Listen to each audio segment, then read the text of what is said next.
Bryce Eulogy. I'm Naomi's grandson. I'm going to try not to cry all over this podium. First off, I want to say thank you to everyone who's here today. Go ahead. Take your time. That's love. All right. This space is a space that my grandmother loved.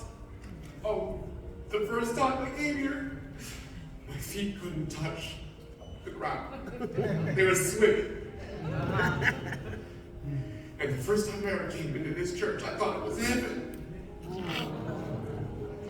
Because everybody was so happy, and the music was playing. And Reverend Johnson looked like an angel. He's And through the years, this space, we used to go to the National Baptist Convention. Me and my cousins would get together. So we would always leave from here. So we lived in Minnesota. My other cousin, he lived in Atlanta. Another one of our cousins lived here in Chicago. And so in the summers, the only time we ever got to see each other was on these trips. And my grandma, I don't know how she figured out to take a bunch of children across country in a bus. But when we got to come, we would always listen and we'd always follow. And we'd have so much fun.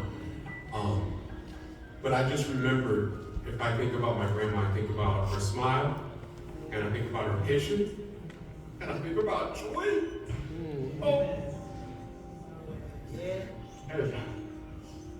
And I know that's where I get it from.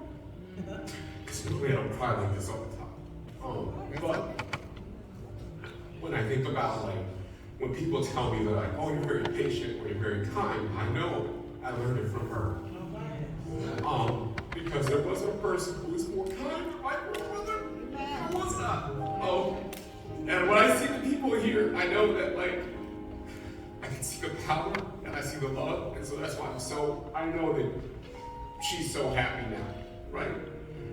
That when she looks down, she's happy to see all of your faces and know that she has you in her heart. And I love her smile. Her smile, she gave it to me. My mom has that smile. My daughter has that smile. Okay. So I still see it, every day. When I look in my mom's face, I see it. When I look at my daughter's face, I see it. And so that's something I definitely hold close to my heart. But I will say one thing. My grandmother always, she loves Jesus. Yeah.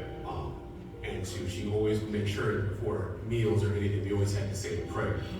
Now, again, remember our feet were swinging, so we were little. My grandma always kept in her back pocket. She would always tell you, if you're a little kid, the shortest Bible verse is in Jesus' will. And so we would say that because I had something planned because I wanted to impress my cousins. I'm like, I got Corinthians in my head. I was drunk, and then I blank out in the moment. Get Jesus right. So I try to hold that up, but I think about that today, as I'm weeping.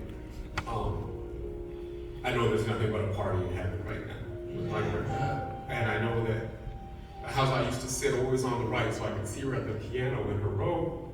I always wanted to sit over there. And I know that she's up there and she's singing and she's playing and she's so happy. Yes, she is, man. Because her life, she lived a long, beautiful life. And she was kind to the end, and she loved my mother.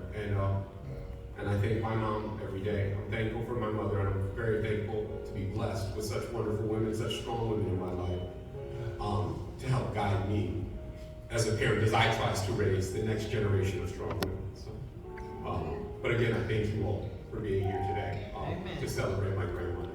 Amen.